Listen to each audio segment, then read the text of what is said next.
welcome to our Web Users Forum. We've been having these every month, and we'll continue to have them every month until probably July of next year, depending on where we are with the new site and the launch, and there's new projects coming down the pike that we'll be talking about later on, and I'm sure that will be continuing. Soon to be at Hesston University. Soon to be being hopefully in 2 weeks. That's our scheduled date to go live with the new domain, and Devin's going to talk about that. But from now until December 30th, you really need to be reviewing your content on your website. Danielle created a wonderful little booklet called Web Content Guidelines. It's on the Web Team website under Guidelines. It's also under the new redesigned site. There's one called Guidelines, Web Content Guidelines there. This will really give you a good idea on what your content needs to be on the website, and Danielle's going to be talking about that in just a few minutes. December 1st, continue reviewing your pages. Remember, this transition from the old site to the new site is going to happen way before I think any of us is ready for it to happen, so start working on it now. New server, Davin, tell us about it. Okay, so there's actually a couple things that I'll address real quick. So the December 1st on changing the domain name, that is our projected hopeful date, and you know how it goes around here, projected and hopeful usually end up being, yeah, right. If everything falls into place, December 1st is when we're looking to do it, but there's a lot of moving parts that have to actually get into place before that can happen. But what will happen whenever we do that is we're going to set the server up to recognize both Augusta.edu, and that's not technically the domain name for sure. We don't know, so don't go saying that out loud. It hasn't been approved. It's been suggested. It's going through the authorities and everything, but it has not been approved. Yeah, so we'll make the web server recognize both domain names, and hopefully GRU.edu will continue to work for the next year so that if we do miss a URL change, we can spot it in that time frame. We will also do a site-wide find and replace for URLs and some branding marks like Georgia Regents University and things like that, and we will be changing those site-wide automatically. Now, automatically usually means it works 98% of the time, and some things are probably going to break. So we're going to let you know whenever we're doing this so that you can go and check your stuff. And the other thing is anything that is not inside of OU campus will not get changed automatically. So if you have pages that you maintain outside of OU campus, those must be changed manually. So keep that in mind. I'm looking at the library back there. Guys. So we'll do the domain name change, and then we'll do a rebrand, and we'll put the new logo up, and that's if everything works perfectly, and if not, we'll handle that when it happens. I mean, if it happens. It will happen. It just will. To what extent?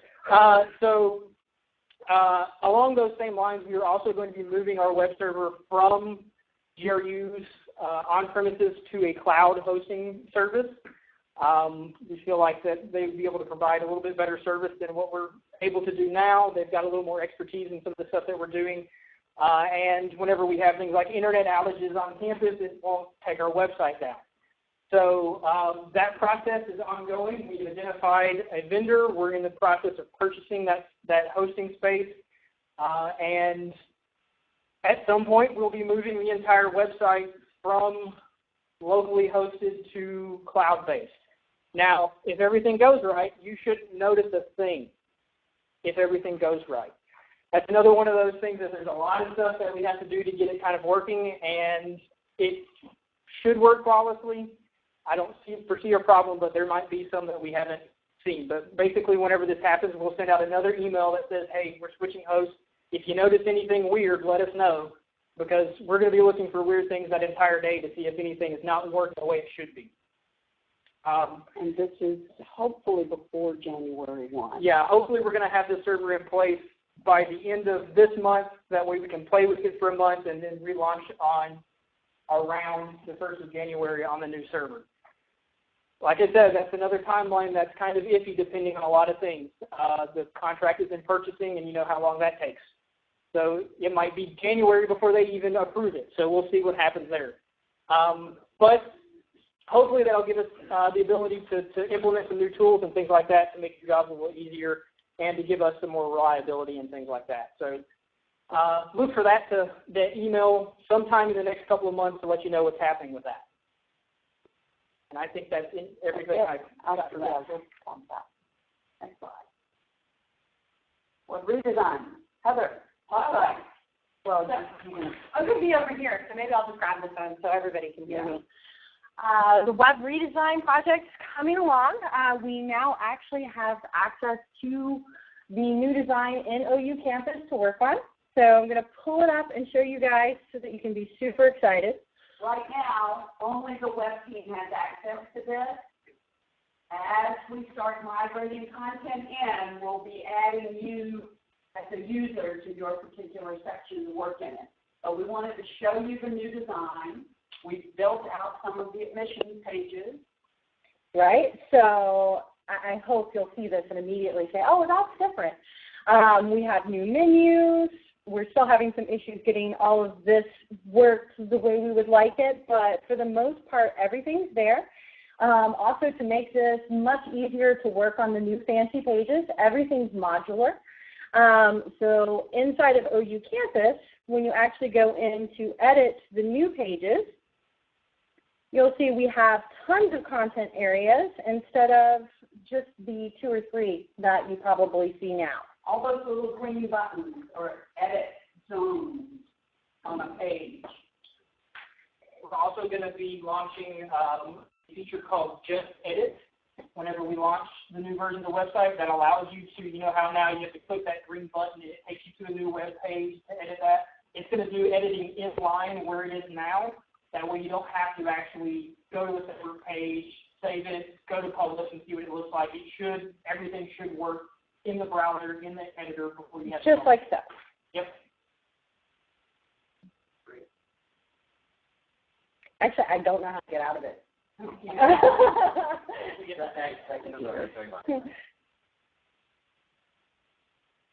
Well, there we are. And now I've learned as well.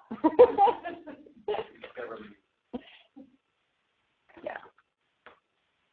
I've been working in it for the past 2 weeks, and I love it. As long as we can we're working with OU Campus to get the menu structure so that it will work the way we anticipate it working, so that you have what are actually called nested menus, so that when you have a folder within your main folder, that folder name will show up and you'll have a little arrow with a drop down, and then the pages within that folder should display in that little drop down arrow for you. Currently, we've got some JavaScript or some CSS issues right with that. So they're working on it. I talked to Benny today about it. They're aware and they know what we want it to do and everything. But other than that, we're really excited about it. I've been working on admissions, academics, and financial aid. Those are the kind of top tier pages. We're really focusing towards our new prospective students, really trying to get a dynamic site out there that will give them all of the information that they need. I know this was trying to show that it also has the responsive design in place so that even here you can see that you get class menus and everything that's really great on mobile. The whole site will work great on iPads, mobile, all across the board, everything. Plans are to migrate our current site content first week in January. if we're on the cloud-based server, if everything falls into place. I mean, again, we've got a lot of moving parts here, and one thing can hold up a lot of our dates down the line. But our plans with OU Campus right now is to migrate the current site, gru.edu, all of that content into the new template design first week in January. It will not be live. You will not be able to see it until we actually work with you on your content within the new design, give you access to it, make sure you can get in and work on those pages. Okay, so that's going to take probably about a month, maybe a month and a half of going through everything and making sure everybody's got access to their pages, can review their pages. Then we're hoping to go live latter part of March. We're getting a real push from the Provost Cabinet that we really need to get this out. And I totally agree, but we've had a lot of setbacks over the past couple months. One of them being, let's just change the name. So hopefully by the latter part of March, we'll have our new site up. Everything will not be perfect in it. There will be broken links. Just know that we will work with you. The web team's here to help you. We'll be working on things constantly throughout it and trying to make it easier. Site Improve is going to be your best friend. Anything else, Heather? I think that covers it. Web content. Danielle, talk to us about content. All right. Well, if you're here, you should have received a web content booklet that is in the back.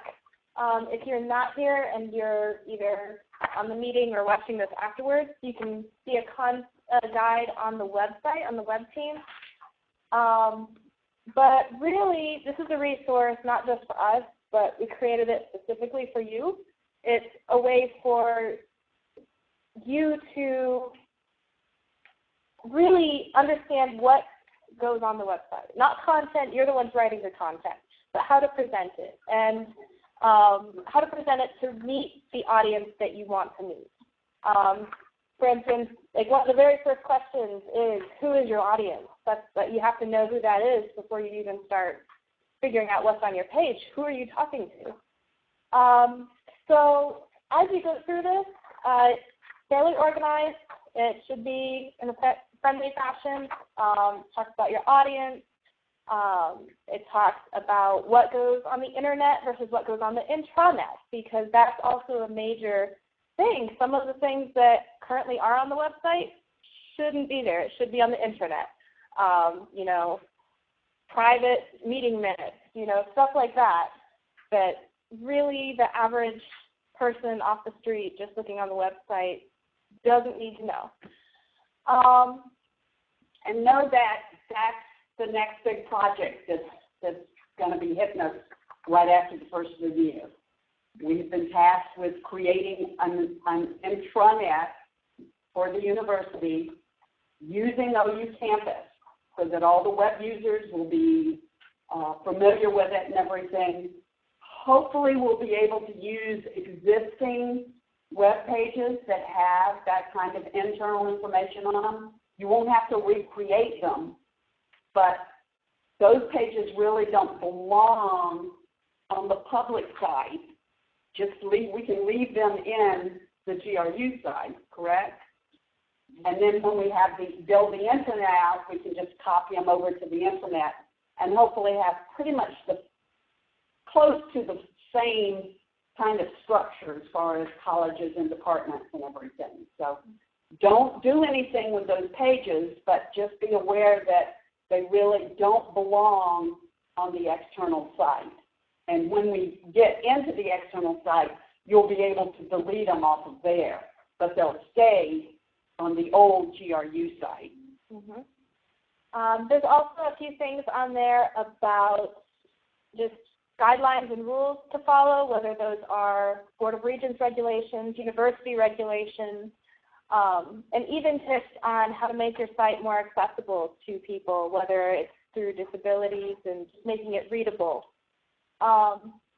So there's a lot of good resources in here, and one of the purposes behind this is also to give you some power, in that when your boss comes to you and says, oh, I really, really, really need to have a flashing background on this site, and it's really important, so we need to have it flashing red and green and blue, and it has to go on there now. You can pull out the guidelines and say, no, we can't do that because this is what the rules say.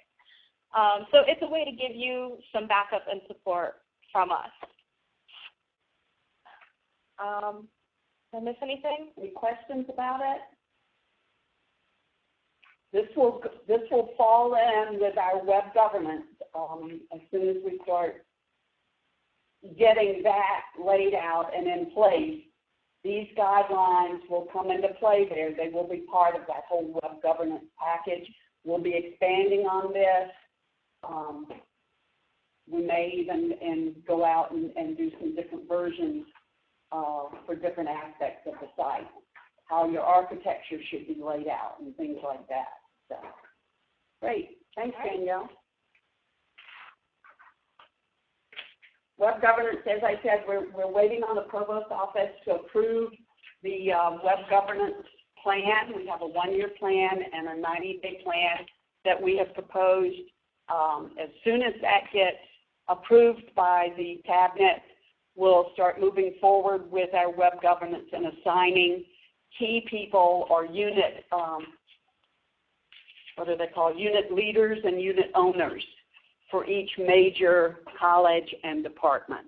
And we'll talk more about that when it comes into being. Next.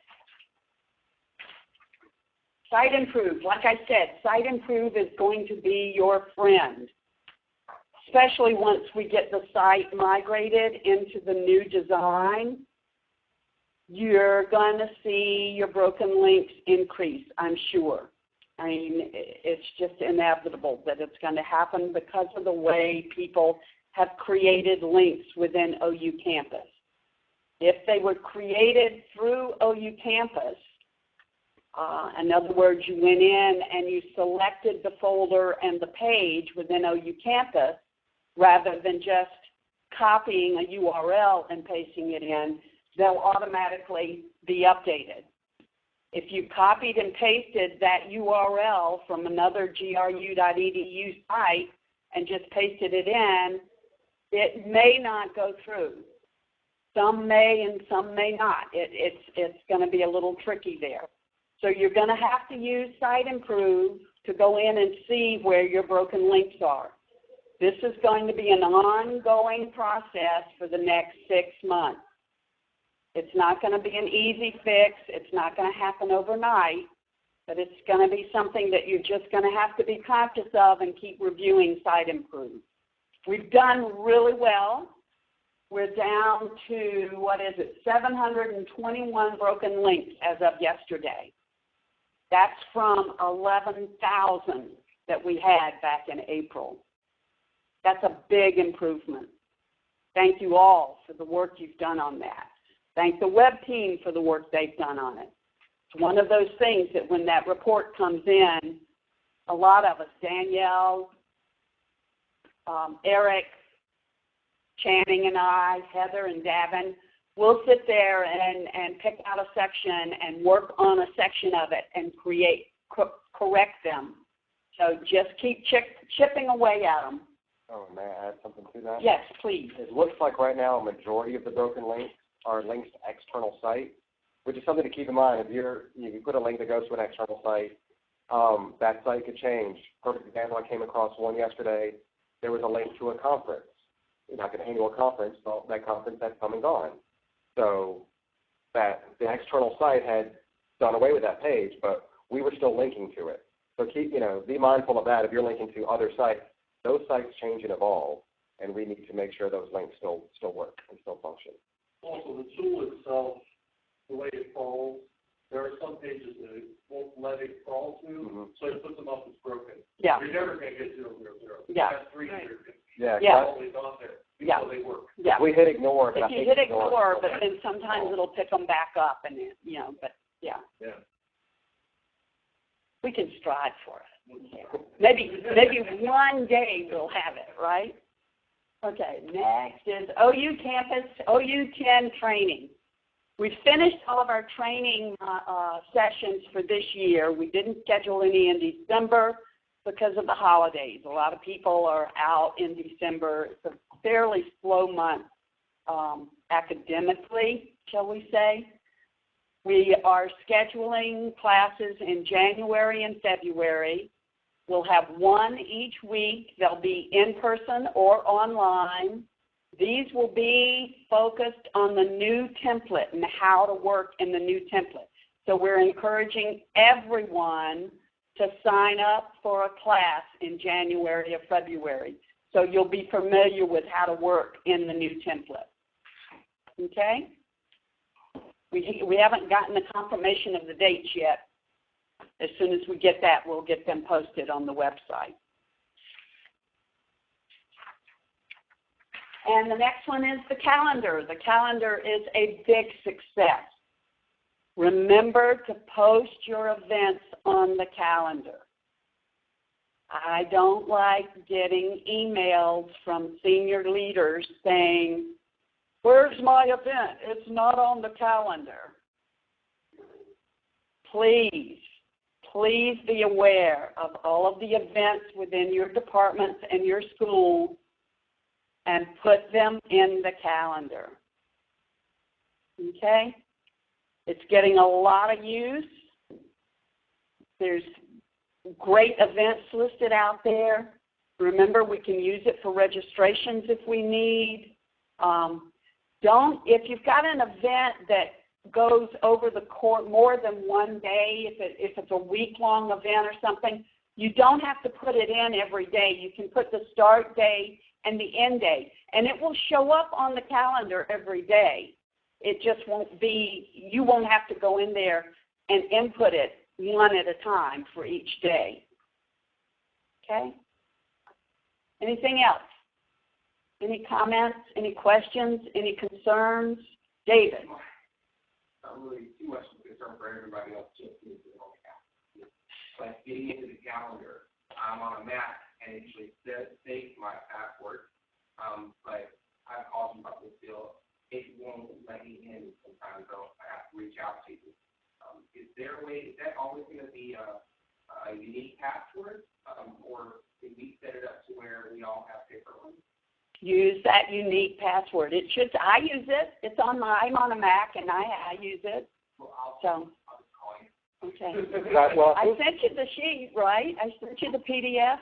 No, we actually you took care of it for me last time I called, which was I think Monday. Okay. Yesterday. Well, the PDF is up on the website, I believe, right? Correct. Yeah. And you might want to try like a password manager or something like that. Okay. Instead of just the basic in-browser one. Well, that might help. Mac has the keychain, but the other alternate, which might be more trouble than it's worth, is you could create an account of your own, but then all your events have to be approved, right? And I'd rather them yeah. go right in, because one of the issues that we're having with the calendar is that when events are put in and have to be approved, if all of the information is not put in there, it can't get approved. If there's no contact information, we have no one to call. We have no one to notify or to ask questions about this event. So those events don't get approved. If you manually put an event in, be sure to put your name, your telephone number, and your email in there. Sometimes just listing them either in the categories or the locations, sometimes it's an overlap there, and it causes confusion, and we have to contact you to find out where exactly the event is or what the exact times are. So it's really good, especially for our web users, to use that unique login and password. Yeah. Thank you very much. We've got an exciting couple months coming up.